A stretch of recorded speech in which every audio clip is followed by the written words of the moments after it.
ശ്രീനിവാസൻ സാറിൻ്റെ വിയോഗം മലയാളികൾക്ക് ഏറെ വേദനാജനകമായ ഒരു സംഭവം തന്നെയാണ്.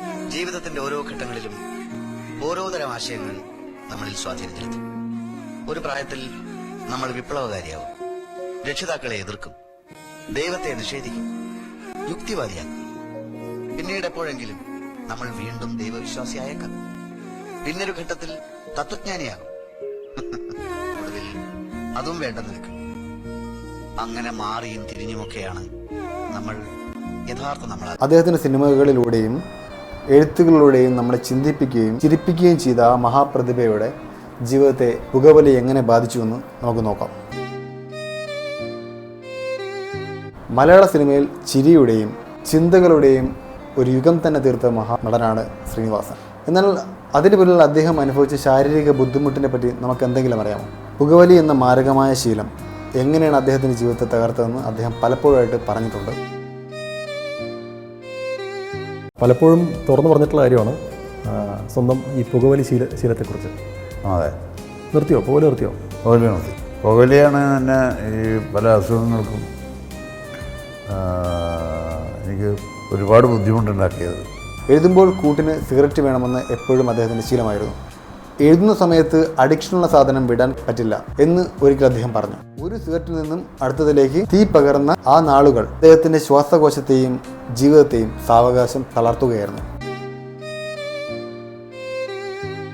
അടിക്കുറിപ്പ് കൊടുക്കണം നിങ്ങൾ, ആ കൊടുക്കണം. എന്താ അടിക്കുറിപ്പ്? ഞാൻ പറഞ്ഞു, 2 ബുദ്ധിജീവികൾ മമ്മൂട്ടി. ലാൽ സ്റ്റുഡിയോയിൽ വെച്ച് അദ്ദേഹത്തിനുണ്ടായ ശ്വാസമുട്ടൽ അദ്ദേഹത്തിൻ്റെ ജീവിതത്തിലെ വലിയൊരു മുന്നറിയിപ്പായിരുന്നു. ബോധം തന്നെ തിരിച്ചു കിട്ടിയത് 24 മണിക്കൂറിന് ശേഷമാണ്. ഇത്രയും സിഗരറ്റ് വലിക്കേണ്ടതില്ലായിരുന്നു എന്ന് എനിക്കിപ്പോൾ തോന്നുന്നുണ്ട് എന്ന് അദ്ദേഹം തന്നെ പറഞ്ഞിട്ടുണ്ട്. പുകവലിയാണ് എൻ്റെ ആരോഗ്യം തകർത്തത്. ഇതായിരുന്നു തൻ്റെ അവസാന കാലത്ത് അദ്ദേഹത്തിന് ലോകത്തോട് വിളിച്ച് പറയാനുണ്ടായിരുന്നത്. ഇനിയിപ്പം നിർത്തിയില്ല, ഇനി വലിച്ചാൽ രക്ഷയില്ല എന്ന് എനിക്ക് സ്വയം മനസ്സിലായതുകൊണ്ട് ഞാൻ നിർത്തി. അത്രയും മോശമായ അവസ്ഥയിൽ പോലും ഞാൻ വലിക്കാൻ പാടില്ലാത്ത.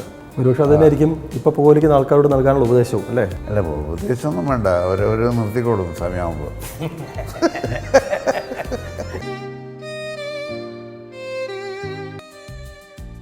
2025 ഡിസംബർ 20 അദ്ദേഹം വിടവാങ്ങിയപ്പോൾ നമുക്ക് നഷ്ടമായത് വലിയൊരു പ്രതിഭയാണ്.